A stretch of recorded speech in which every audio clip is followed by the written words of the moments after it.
ఇప్పటికే పెద్దలంతా కూడా ఎన్నికల ముందు రేవంత్ రెడ్డి వచ్చేది కాదు ఇచ్చేది కాదు, గుట్టకు తాడు కడదాం, పోతే తాడు పోతుంది, వస్తే గుట్ట వస్తుంది, ఒడ్డెక్కేదాకా ఓడమల్లప్ప, ఒడ్డెక్కినాక బోడమల్లప్పలాగా ఇవాళ సంవత్సర కాలంగా ఆనాడు ఏం మాటలు చెప్పిండో, ఇవాళ సంవత్సర కాలంలో ఏమి అనుభవమైందో ఎవరు చెప్పాల్సిన అవసరం లేకుండానే ఆనాటి రేవంత్ రెడ్డి మాటలని ఈనాటి మాటలని చేతలని సెల్ ఫోన్లలో బేరీజు వేసుకొని చూస్తున్న విషయం అందరి తెలంగాణ ప్రజలందరూ కూడా అర్థమైంది. వక్తలందరూ కూడా ఆ మాట చెప్పిండు. ఇవాళ పరిస్థితి ఏంటంటే ఇచ్చిన హామీలు అమలు కాకపోతామే కానీ మమ్మల్ని చల్లగా బతకనిస్తే చాలంటువంటి పరిస్థితికి తెలంగాణ రాష్ట్రం నెట్టివేయబడ్డది. ఇవాళ చూస్తూ ఉన్నాం, గతంలో ప్రజాప్రతినిధిగా ఉన్నవాళ్ళు ప్రభుత్వం మీద నమ్మకంతో విశ్వాసంతో పనులు చేస్తే, గ్రామాలలో మండలాలలో జిల్లా పరిషత్లో పనిచేస్తే ఇవాళ సంవత్సరంన్నర 2 సంవత్సరాలు అవుతుంది, బిల్లులు రాక ప్రభుత్వం మీద ఉత్తర్వులు రాసిపెట్టి సర్పంచులు చేసిన వాళ్ళు, ఎంపీటీసీలు చేసిన వాళ్ళు, ఉప సర్పంచులు చేసిన వాళ్ళు 50 మంది చనిపోయిందంటే ఈ రాష్ట్రంలో ఈ ప్రభుత్వం మీద ఏం భావన ఉందో మనకు అర్థం కావాలి. ఆటో డ్రైవర్లు వాళ్ళు కొన్న నాలుకకు మందేస్తే ఉన్న నాలుకకు పోయినట్టుగా 12,000 రూపాయలు దేవుడు ఎరుగు, కానీ ఇవాళ 50 మంది ఆటో డ్రైవర్లు సూసైడ్ చేసుకున్నటువంటి దౌర్భాగ్య పరిస్థితి రాష్ట్రంలో ఉన్నది. ప్రభుత్వం అంటే ఇల్లు కట్టిస్తుందని, ప్రభుత్వం అంటే సమస్యలు తీరుస్తాయని చెప్పి భావిస్తారు. కానీ ఇల్లు కట్టించిన దేవుడు హైడ్రాపేట సంవత్సర కాలంగా ఎంత డ్రామా చేసినా మీరు చూసినారు. కంటి మీద కొనుక్కు లేదు. బస్తీలలో ఉన్నవాళ్ళు, చెరువుల పక్కబండి నివసించే వాళ్లకు కంటి మీద కొనుక్కు లేకుండా చేసిండు. ఏ బస్తీలో ఎప్పుడు బుల్డోజర్లు వస్తాయో, ఎప్పుడు ఇల్లు కూలగొడతా అని చెప్పి బిక్కుమంటూ బతికేటువంటి ప్రజానికానికి భారతీయ జనతా పార్టీ అండగా ఉండి, భారతీయ జనతా పార్టీ ధైర్యాన్ని ఇచ్చి కాపాడుకున్న విషయం మీకు తెలుసు. అనేక బస్తీలలో ఇల్లు కూలగొట్టబడితే ఇవాళ అక్కడ కూడా హార్ట్ అటాక్ వచ్చిన వాళ్ళు, బ్లడ్ ప్రెషర్తో దవాఖానలో చేరిన వాళ్ళు, కూకడిపల్లిలో మాత్రం బుచ్చమ్మనేటువంటి మహిళ సూసైడ్ చేసుకొని నోటు పెట్టి చచ్చిపోయి చేస్తే మనకి ఈ హైదరాబాద్ గడి మీద చూసాం. ఇవాళ మూసీ నది పక్క బండిన పేరు మీద ప్రేమ లేదు రేవంత్ రెడ్డికి.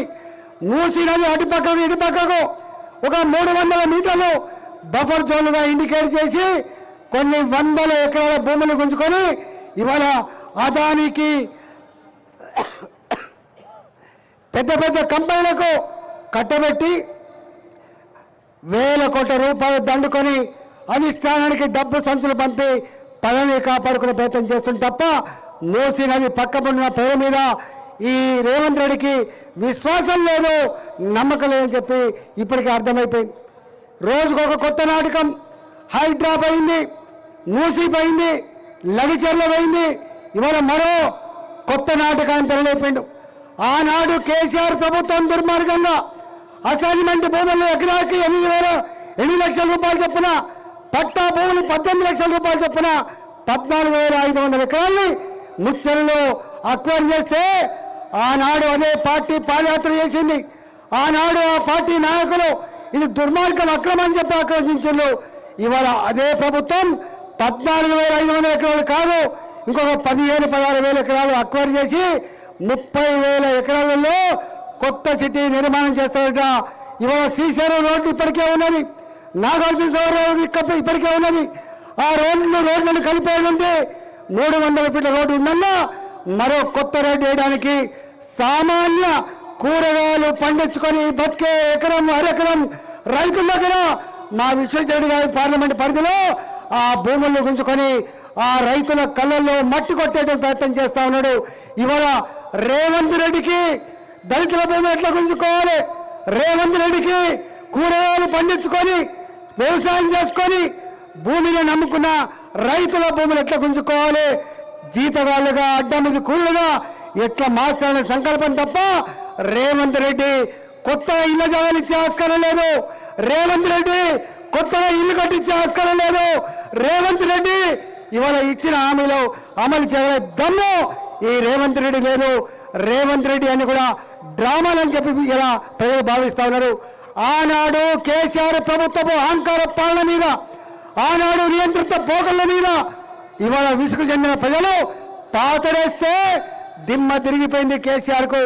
ఆ ప్రభుత్వం పాతడ పెట్టడానికి 10 సంవత్సరాలు పడితే ఇవాళ రేవంత్ రెడ్డి ప్రభుత్వం, రేవంత్ రెడ్డి మరీ ముఖ్యంగా రేవంత్ రెడ్డి అబాసు పాలు కావడానికి సంవత్సరాలు పట్లే ఇవాళ 10 నెలల కాలంలోనే ఇవాళ అబాసు పాలవుతున్న పరిస్థితి చూస్తా ఉన్నాం. కాబట్టి తెలంగాణ ప్రజలారా, ఇప్పటికే మా గౌరవ పార్లమెంట్ సభ్యులు నాయకులు చెప్పినట్టుగా తులం బంగారం రాలే, పెళ్లి పందిరిలో 2500 రూపాయలు రాలే, ఆటో డ్రైవర్లకు 12,000 రూపాయలు రాలే, ఇట్లా చెప్పుకుంటూ పోతే 6 గ్యారంటీలు, 66 హామీలు, 400 పైచులకు పనుల మీద హామీలు ఇచ్చిండు.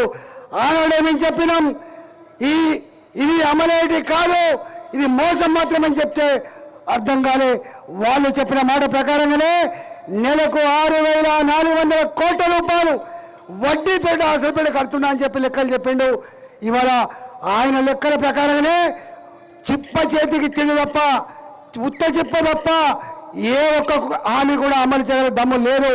మాటలతో, మీడియా మేనేజ్మెంట్తో, అబద్ధ ప్రచారాలతో ఇవాళ డబ్బులు ఇచ్చి మీటింగ్లు పెట్టి బుకాయించే ప్రయత్నం తప్ప ఈ ప్రభుత్వం చేయగలిగేం లేదు. కాబట్టి రాబోయే కాలంలో ప్రజలకు ఇచ్చిన హామీలను అమలు చేయడం కోసం ప్రజలు చేస్తున్న సమస్యల పోరాటాలకి బాధ్యత కలిగిన ప్రతిపక్ష పార్టీగా ప్రజల వెంట ఉంటుంది. ఈ ప్రభుత్వం మెడలు వంచి హామీలు అమలయ్యేంత వరకు ప్రజాప్రతినిధులుగా, పార్టీ నాయకులుగా తెలంగాణ ప్రజల వెంట ఉండి రాబోయే కాలంలో జరిగిన పోరాటాల్లో ప్రత్యేకంగా పాల్గొంటామని చెప్పి ఈ సందర్భంగా తెలియజేస్తూ అసలైన తొలి వెలుగు. ఫాలో వాట్సాప్ @తొలి వెలుగు official.